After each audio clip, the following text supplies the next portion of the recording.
Sir,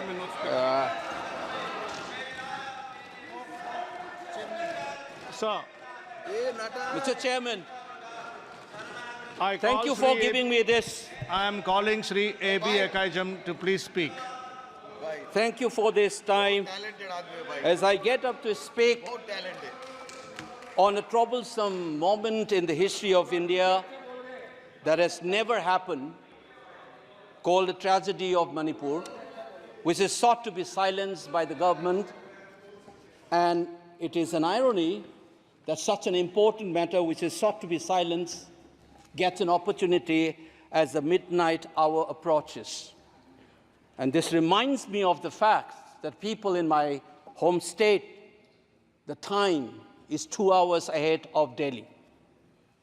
And we have been dancing on the tune of Delhi and the time that is supposed to be approaching 12 at the moment. People like Janu Barua and others have demanded for years that Northeast should have a separate time zone. Only then you will be able to live with dignity and a sense of well-being. The kind of priority that I can sense is this moment that I get a chance to speak. Mr. Speaker, sir, Mr. Chairman, I'm drawing your attention to the absence of Manipur in the President's address. This is not a simple absence. It is a reminder of a Rashtra Chetna which excludes people. You must realize that more than 60,000 people are languishing in relief camp in wretched conditions for the last 1 year. If anybody is read partition of this subcontinent, which I have done, I was associated with a research project. We have interviewed more than 1,500 survivors of partition of 1947, and you are witnessing the same thing. People are living in wretched conditions that I cannot even mention here.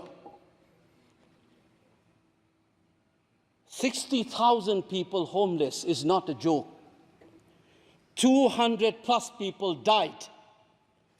And there has been a civil war-like situations where people are armed to the teeth and roaming around and fighting each other, defending their villages. And the Indian state is a mute spectator to this tragedy for 1 year.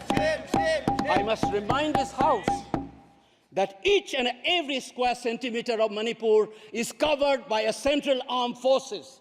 It is one of the most militarized areas in this country where you have more armed policemen than the civil police, besides the armed forces of the Union.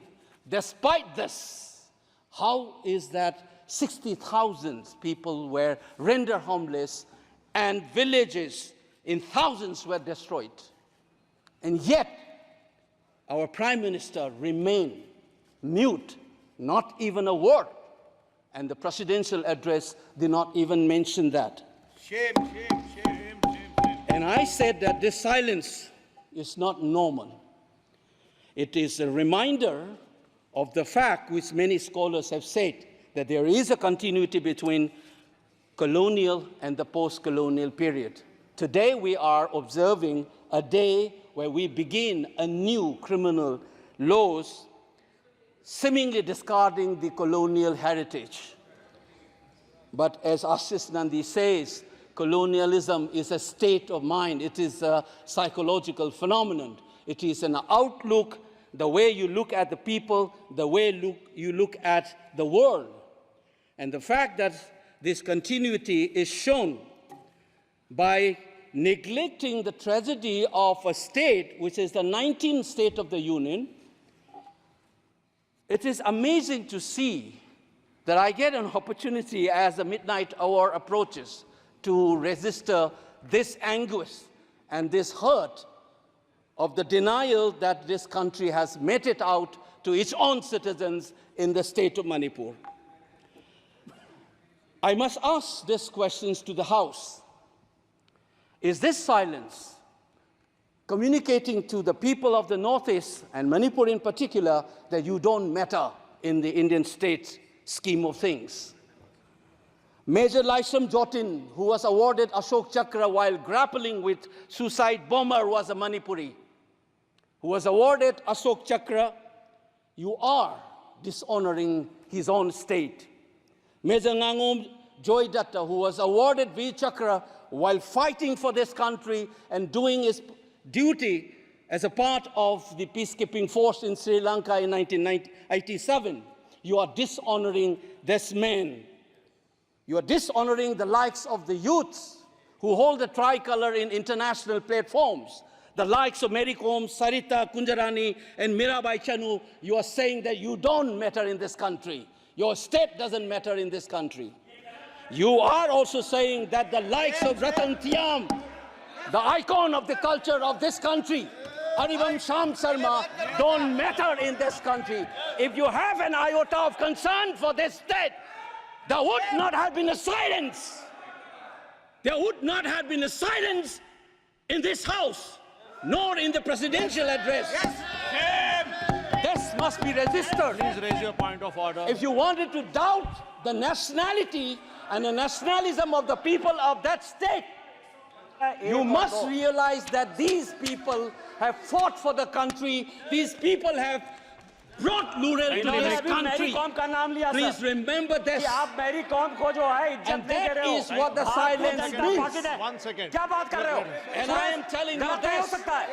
Mary Kom को हमने member of parliament बनाया, Bharatiya Janata party ने member of parliament बनाया।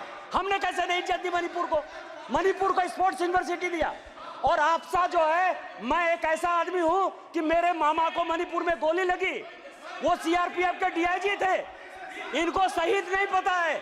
और 1956 में पहला आपसा मणिपुर में लगा, और 1956 से आज तक please listen to the point of order. Please listen to him. Silences. Congress के कारण मणिपुर की यह स्थिति है। 5 years after independence, can you negate this fact? We are talking about the inclusion of the Northeast history after 75 years. That's a classic exclusion. India was an anthropological subject, not a historical subject in the eyes of the colonial forces. And today, the Northeast remains outside of the history of the Indian history textbook. That is why you treat them as the other. And that's the silence. And the silence on the Manipur tragedy is not unique.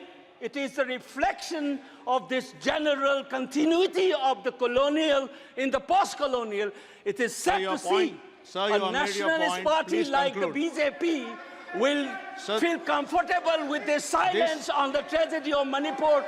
Keep your hands on your heart and think about the 60,000 people who are linguistic in relief camps. And those mothers, those widows, think of them. And then you talk about nationalism. Point is made. He made Only his point. then we will understand what this tragedy means. And Mr. Chairman, the hurt, the anger has thrown a nobody like me to be part of this temple of democracy. Beating the BJP cabinet minister, think about the pain. If you hear an anxiety, anguish, and a pain in my voice, please go back and see those 60,000 people linguisting in the relief camp. Don't talk about partition remembrance till you bring that. I would keep quiet the moment the Prime Minister opened his mouth and a nationalist party says that Manipur is part of India and we care for the people of that state. Only then I will accept what is nationalism in our face. Thank you, Mr. Chairman. Thank you. I thank the House. The House stands adjourned to meet on Tuesday, the 2nd July 2024 at 11 a.m.